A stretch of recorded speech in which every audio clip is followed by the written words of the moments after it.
रोखठोक, बेधडक आणि नेमक्या घडामोडींचा अचूक वेध घेणारं एकमेव विजनरी बातमीपत्र विन टीव्ही मराठी.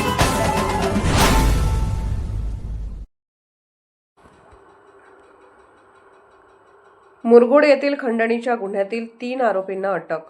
मुरगुड येथील कृष्णा ज्ञानू दाभोळे यांच्यावर अॅट्रॉसिटी व पोक्सोचा गुन्हा दाखल न करण्यासाठी तसेच प्रकरण मिटवण्यासाठी 15 लाखांची मागणी करून खंडणी उकळल्याप्रकरणी 4 जणांविरुद्ध मुरगुड पोलीस स्टेशन येथे गुन्हा दाखल करण्यात आला आहे. यापैकी 3घांना अटक करण्यात आली असून एका आरोपीचा शोध सुरू आहे.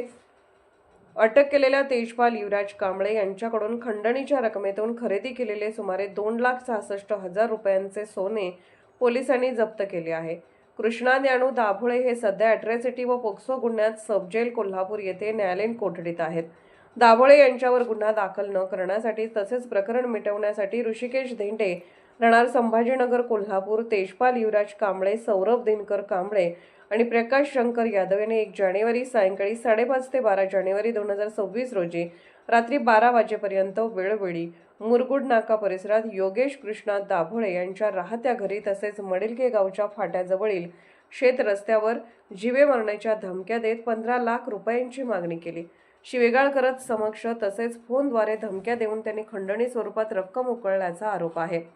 यानंतर ही प्रकरण कायमचे मिटवण्यासाठी आणखी 35 लाख रुपयांची मागणी करून तुझी व तुझ्या घरच्यांची वाट लावतो अशी धमकी दिल्याची तक्रार योगेश कृष्णा दाभोळे यांनी पोलिसात दिली. त्यानुसार गुन्हा नोंद करण्यात आला आहे.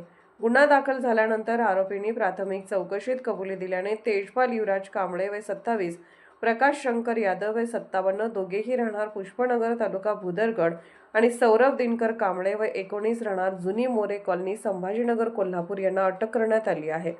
पुढील तपास मुरगुड पोलीस करत आहेत. विन टीव्ही मराठीसाठी मुरगुडहून गणेश पहाट. विन टीव्ही मराठी न्यूज चॅनलला लाईक करा, शेअर करा आणि सबस्क्राईब करा.